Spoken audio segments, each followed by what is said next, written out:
नमस्कार। एक बार फिर हाजिर हूँ एक नई कहानी असल अपरिग्रह लेकर। ये कहानी मैंने 17 जनवरी 2018 को लिखी थी। प्रस्तुत है, वाचन कर रहा हूँ कहानी असल अपरिग्रह। कहते हैं कि किसी ने दुनिया देखकर हिंदुस्तान नहीं देखा तो क्या देखा। हिंदुस्तान आकर जोधपुर नहीं देखा तो क्या खाक देखा। एवं जोधपुर आकर यहाँ की ठंड नहीं देखी तो क्या देखा। इस शहर की सर्दियों एवं कड़ाके की ठंड का आलम वही जानता है जो इस शहर में रहा हो। दिसंबर बीतते यहाँ कोहरा इतना सघन हो जाता है कि अनेक बार शहर की सबसे ऊंची पहाड़ी पर स्थित किला मेहरानगढ़ तक दृष्टिगत नहीं होता। सूरज इन दिनों ऐसा दुबकता है मानो उगेगा ही नहीं। ऐसा लेकिन हर दिन नहीं होता। सूरज और कोहरे के युद्ध में कई बार सूरज अपना वजूद सिद्ध कर देता है। तब वह कोहरा फाड़कर ऐसे प्रकट होता है जैसे तमाम कष्ट, अंधेरों एवं अवसादों के मध्य खुद्दार आदमी का स्वाभिमान प्रकट होता है। कोई किसी की गैरत को ललकारेगा तो वह चुप बैठेगा क्या? प्रकाश क्या कभी अंधेरे से हारा है? मेहरानगढ़ का एक एक पत्थर तब चमक उठता है। इसी शहर के ख्यात उद्योगपति सेठ बनवारी लाल ने अपनी षष्ठी पूर्ति के दूसरे दिन जब यह घोषणा की कि आज से वे अपने उद्योगों को देखने नहीं जाएंगे, तो घर के सभी सदस्यों ने दांतों तले अंगुली दबा ली। ऐसे दुर्धर्ष कर्मयोगी में यकायक ऐसा वैराग्य क्यों उभर आया? ऐसा निर्णय उन्होंने आखिर क्यों लिया? ये सच है, अपने तीनों पुत्रों योगेश, विमलेश एवं राजेश पर वे बेहद विश्वास करते थे। उन्हें प्यार भी करते थे, लेकिन यह भी कैसा विश्वास, विशेषतः इस कलयुग में, जबकि हम आए दिन सुनते हैं कि बच्चे माता पिता के विश्वास को प्रतिपल रौंद रहे हैं। कम से कम पत्नी कल्पना से तो राय मशविरा करते। माना कि बच्चे अब तक पूर्णतः सेटल थे, सबके विवाह हो गए, घर में योग्य बहुएं आ गई, लेकिन बच्चे अभी इतने जिम्मेदार कहाँ थे कि सब कुछ संभाल ले। बनवारी लाल को फिर ऐसा क्या सूझा? क्या 60 पार आदमी सचमुच सठिया जाता है? घर में सभी सदस्यों के चेहरे पर पिता का निर्णय प्रश्न चिन्ह की तरह अंकित हो गया। अपने बड़े बेटे योगेश के कंधे पर हाथ रखते हुए बनवारी लाल ने स्वयं इस प्रश्न का समाधान किया। योगेश, गत 4 दशक से मैं लगातार दौड़ रहा हूं। इस मुकाम तक आने में मैंने और कल्पना ने कड़ी मेहनत की है, लेकिन कब तक हम ऐसा करते रहें? अभी 4 माह पूर्व मेरे हमवय मित्र सुरेंद्रनाथ का आकस्मिक निधन हुआ। तब से मुझे लगा जीवन कितना नश्वर है, दुर्दांत नश्वर। हम कभी थम कर सोचते ही नहीं। हम कुछ छोड़ना नहीं चाहते, पर मृत्यु पल भर में सब कुछ छीन लेती है। कहने को आदमी की उम्र 100 वर्ष है, पर सभी 60-70 तक चलते बनते हैं। मृत्यु सूचना देकर नहीं आती।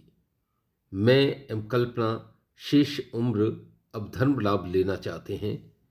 पेट के लिए, घर गृहस्थी कारोबार के लिए बहुत कर लिया। अब विश्राम चाहता हूं, पूरी स्वायत्ता के साथ जीना चाहता हूं। कहते कहते उनका गला भर आया। बाबूजी, आपके बिना हम इतना बड़ा कारोबार कैसे संभालेंगे? अब तक तो सारे निर्णय आप ही लेते आए हैं। हम तो आपके साये में निश्चिंत रहते थे। योगेश पिता के समीप आकर बोला। योगेश, मैं चाहता हूं अब सारे निर्णय, जिम्मेदारी तुम लो। मुझे तुम सभी पर पूरा भरोसा है। इतना ही नहीं, मैं आज ही अपनी तमाम संपत्ति तुम तीनों के नाम कर रहा हूं। मैंने मेरे लिए कुछ भी नहीं रखा है। अब अपरिग्रह के संपूर्ण भाव के साथ जीना चाहता हूं। खाली हाथ आए, खाली हाथ चले। आखिर उन उपदेशों का क्या अर्थ जिन्हें हम ताउम्र अमल नहीं करते? मुझे क्या है, आवश्यकतानुसार तुम सबसे ले लूंगा। संपत्ति का विभाजन हुआ है, संवेदनाओं का नहीं। परिवार अब भी एक है। मैं, हम, कल्पना जब तक जिंदा हैं इसी कोठी में तुम सबके साथ रहेंगे। अपनी बात समाप्त करते हुए बनवारी लाल ने गहरी सांस ली। एवं उन्हें ऐसा लगा मानो वे भार मुक्त हो गए हों। इस बात के समाप्त होते एक वकील घर में आया। बनवारी लाल ने निसंकोच बंटवारनामा बनवाकर तमाम उद्योगों एवं चल अचल संपत्ति को बराबर हिस्से में तीनों पुत्रों के नाम कर दिया। इस त्वरित निर्णय के साथ ही घर में अचंभा पसर गया। कहाँ तो ऐसे पिता होते हैं जो रिसा रिसा कर देते हैं, लेकिन यहां तो बनवारी ने बिन मांगे मोती बांट दिए। बेटे बहुएं एक दूसरे का मुंह देखने लगे। सबकी आंतरिक स्थिति ऐसी थी मानो मूसलों ढोल पीट रहे हों, लेकिन मन के ये भाव किसी ने चेहरे पर नहीं आने दिए। बच्चों के लिए ये सब लॉटरी खुलने जैसा था। इस दुनिया में ऐसा कौन है जो शक्तिशाली होकर प्रसन्न नहीं होता। रात कल्पना ने पति को जमकर लताड़ा। अरे, सब कुछ बांट दिया, कुछ तो अपने लिए रखते। कल बच्चों ने मुंह फेर लिया तो कहां जाएंगे, मुझसे मशविरा तक नहीं किया। कहते कहते उसके चेहरे पर चिंता की लकीरें उभर आई। भाग्यवान, तुम्हें क्या अपनी परवरिश पर भरोसा नहीं है? इन बच्चों को हम ही ने संस्कार दिए हैं। विश्वास रख, बच्चे हमें आंख के तारों की तरह रखेंगे। उत्तर देते हुए बनवारी ठठाकर हंस पड़े। संस्कार बच्चे माँ बाप से ही नहीं लेते। आजकल बाहर की हवा भी बच्चों को बिगाड़ देती है। रोज टीवी पर हम ऐसी घटनाएं देख रहे हैं। लोग, यहां तक कि निकट रिश्तेदार भी धन मिलने के बाद तोतों की तरह आंख फेर लेते हैं। बुढ़ापे में तब कोई संगी नहीं होता। कल्पना की बेचैनी आंखों में उतर आई थी। कुछ नहीं होगा, तू निश्चिंत रह। बच्चे हमें हथेली के छालों की तरह रखेंगे। उन्हें जिम्मेदारी नहीं देंगे तो वे जिम्मेदार कैसे बनेंगे? जब तक वे जीवन की तपन चुनौतियां नहीं झेलेंगे, सड़े पानी की तरह उनका व्यक्तित्व एवं यह कड़ी मेहनत से बनाया कारोबार भी वहीं ठहर जाएगा। वे मुसीबत में अब भी राय ले सकते हैं, मैंने आंखें थोड़ी मूंद ली हैं। यह कहकर बनवारी लाल ने पुनः पत्नी की ओर देखा, जो मूक सब कुछ सुन रही थी। उसके चेहरे पर आशंकाओं के बादल उमड़ने लगे थे। ओह, आपको समझाना मुश्किल है। जो स्वाभिमान आपकी सरपरस्ती में था, अब थोड़े ना रहेगा। कल्पना रुआंसी हो गई।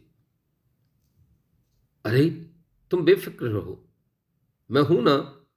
मुझ पर विश्वास रख, सब संभाल लूंगा। इस बार उत्तर देते हुए बनवारी ने अपना हाथ उसके कंधे पर रखा तो कल्पना अस्वस्थ हुई। मन ही मन दुआ करने लगी, ईश्वर लाज रख ले। दूसरे दिन से बच्चों ने पूरे कारोबार का चार्ज लिया। तीनों अब बराबरी के भागीदार थे। बनवारी को जब भी जरूरत होती बच्चों से मांग लेते। हां, कल्पना अब भी अपनी जरूरतों की प्रतिपूर्ति पति से लेकर ही करती। इन दिनों उनका अधिकांश समय तीर्थाटन, विदेश यात्रा अथवा संत समागम में व्यतीत होता। समाज सेवा एवं लोकोपकार के अनेक कार्यों से अब पति पत्नी जुड़ गए थे। कुछ दिन तो सब कुछ ठीक चला, लेकिन धीरे धीरे बनवारी को दुनिया की हकीकत समझ आने लगी। मोह की पट्टियां ईश्वर की कृपा से ही खुलती है। प्रारंभ में तो बच्चे उन्हें मुंह मांगा देने लगे। हालांकि उनकी मांग कभी नाजायज नहीं होती, लेकिन धीरे धीरे वही रकम बच्चों को खटकने लगी। सत्ता के नशे एवं एकाधिकार को पचाना सरल नहीं है। बच्चों बहुओं के व्यवहार से उन्हें समझ आने लगा कि वे उन पर बोझ बन गए हैं। घास तो तब गिरी जब एक दिन उन्होंने योगेश से किसी धर्म कार्य के लिए 50,000 मांगे एवं उसने 2 टूक उत्तर दिया। बाबूजी, पूरे दिन मेहनत कर रुपये कमाते हैं, आप तो अब कुछ करते नहीं। पैसे पेड़ पर नहीं उगते, कि आप जब जितना मांगे दे दें। उस समय पास चुप खड़े विमलेश, राजेश एवं तीनों भौवें मानो योगेश की बात पर सहमति की मोहर लगा रहे थे। बनवारी भीतर तक हिल गए। उन्हें अब बीवी की सलाह याद आई। चीख कर बोले, ये संपदा क्या तुम तीनों ने कमाई है? मैंने कड़ी मेहनत के करोड़ों कमाकर तुम्हारे लिए छोड़े हैं। अब क्या इतनी छोटी रकम का भी मुझे स्पष्टीकरण देना होगा? कहते कहते बनवारी हिलने लगे। उनकी सांस फूलने लगी। बाबूजी, मेरे पास बहस करने का समय नहीं है। वैसे आप किसी की मानते भी कब हैं? प्रारंभ से ही आपको डिक्टेट करने की आदत थी। बात चली है तो अब स्पष्ट सुन लीजिए। आप मनमानी से पैसा खर्च नहीं कर सकते। अब यह पैसा एक का नहीं, 3 का है। मैं जो भी कह रहा हूं, हम तीनों का संयुक्त निर्णय है। इतना कहकर योगेश अपने कमरे में चला गया। योगेश के जाते ही विमलेश एवं राजेश भी पत्नियों के साथ उसकी बात का अनुमोदन करते हुए वहां से सरक लिए। बनवारी जड़ हो गए। चेहरे की दशा ऐसी थी मानो किसी पेड़ पर बिजली गिरी हो एवं पेड़ जलकर काला पड़ गया हो। कल्पना ने आगे बढ़कर उन्हें संभाला। इससे अधिक सुनना अब संभव नहीं था। दोनों चुपचाप कमरे में चले आए। रात दोनों की आंखों में नींद कहां थी। विश्वास टूटे कांच के बर्तन की तरह चूर हो चुका था।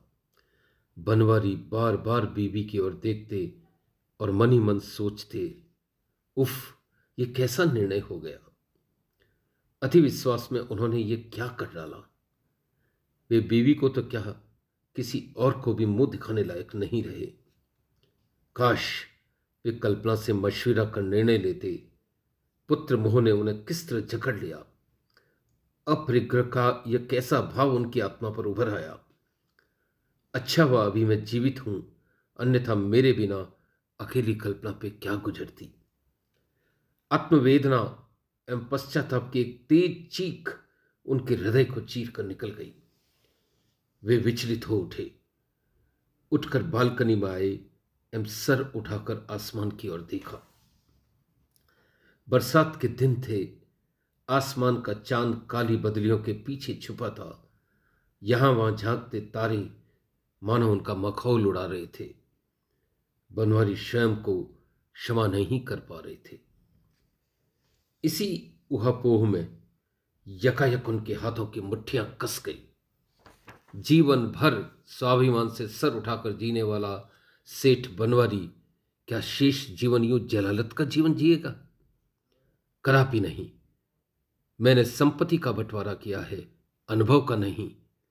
मेरा व्यवसायिक हुनर आज भी जिंदा है। आज भी मुझ में इतनी कुवत है कि बाजी पलट सकता हूं और मुझे यह करना ही होगा। जीवन की इस नई चुनौती को मैं अपने जीवट, अनुभव एवं कौशल से शिकस्त देकर रहूंगा। मुझे एक और पारी खेलनी होगी। मुझे एक और पारी खेलनी होगी। सोचते सोचते उनकी आंखें एक अभिनव संकल्प से चमक उठी। दूसरे दिन मुंह अंधेरे ही पति पत्नी ने बच्चों को बिना बताए घर छोड़ दिया। बनवारी ने अपने एक पुराने साथी व्यवसायी मोहनलाल का दरवाजा खटखटाया। मोहन किसी जमाने में दिवालिया होने की कगार पर था। तब बनवारी ने ही उसे सहारा दिया था। बनवारी ने उसे जब अपनी दुर्दशा का बयां किया तो मोहन की आंखें भर आई। पास खड़ी मोहन की पत्नी बोली, हम आपके एहसान आज तक नहीं भूले हैं। आप दोनों यहां जब तक चाहें रह सकते हैं। वैसे भी हम अकेले हैं। दोनों बच्चे विदेश में रहते हैं। आपके आने से अच्छी कंपनी रहेगी। कहते हुए वह कल्पना को भीतर लेकर आई। बनवारी सोचने लगे, जिन बच्चों पर सब कुछ कुर्बान किया, आज वे एहसान फरामोश हो गए एवं इस व्यक्ति को किंचित सहारा दिया, वह आज तक एहसान से भरा है। यही सोचते उनकी आंखें नम हो गई। मोहन ने योगेश को फोन कर बनवारी के निर्णय से अवगत करवा दिया। उन्हें कौन सी परवाह थी, एक भी पुत्र उनसे मिलने नहीं आया। आंख फूटी, पीर गई। बनवारी ने पुनः मोर्चा संभाला। कभी कभी बुरा समय मनुष्य की चेतना को इतनी अपरिमित शक्तियों से भर देता है कि मनुष्य असंभव को भी संभव बना देता है। हमारे दृढ़ संकल्प चुंबक की तरह हमारे ध्येय को अपनी ओर खींच लेते हैं। बनवारी ने धन ही नहीं, प्रतिष्ठा भी बनाई थी। किसी जमाने में लोग उन्हें कॉटन किंग कहते थे। व्यापारियों से उधार माल लेकर उन्होंने पुनः कारोबार प्रारंभ किया। मार्केटिंग, विक्रय कला में तो सिद्धस्त थे ही। कारोबार दिन दूना रात चौगुना बढ़ने लगा। कुछ वर्षों में ही वारे न्यारे हो गए। जो संपत्ति बनवारी जीवन भर नहीं कमा पाए, उन्होंने कुछ वर्षों में पुनः अर्जित कर ली। उधर दंभ एवं नशे में डूबे बच्चे कारोबार नहीं संभाल पाए एवं कुछ समय में ही फैक्ट्री के ताले जड़ गए। पैसा मिलते ही तीनों ने 2 दूनी 4 के चक्कर में कॉटन का सट्टा किया।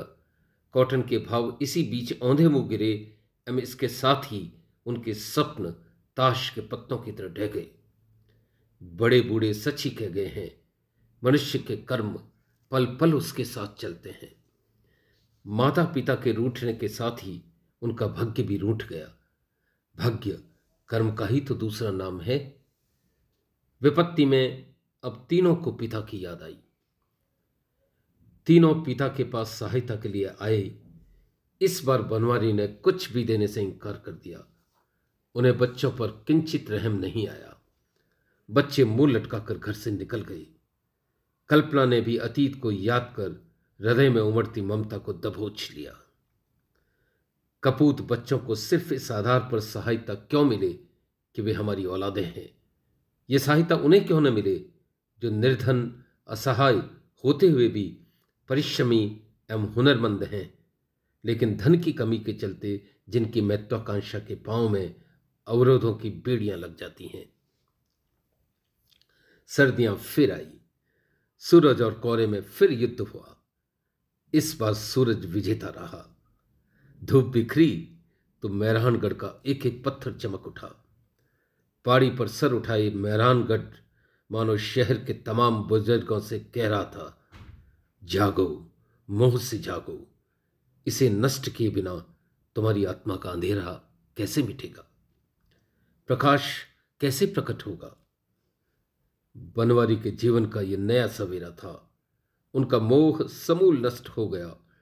इस बार वे अपरिग्रह के अभिनव भाव से भर उठे। कुछ समय बाद उन्होंने वकील को बुलाकर अपनी तमाम संपत्ति का ट्रस्ट बनाया। एक ऐसा ट्रस्ट जिससे निर्धन हुनरमंद बच्चों को आगे बढ़ने के लिए बिना ब्याज एवं बिना जमानत सहायता मिल सके। उन्हें आज पहली बार लगा वे भार मुक्त हो गए हैं। यह असल अपरिग्रह था। ट्रस्ट बनाने के कुछ दिन बाद पति पत्नी दूर किसी वृद्धाश्रम में चले गए। धन्यवाद।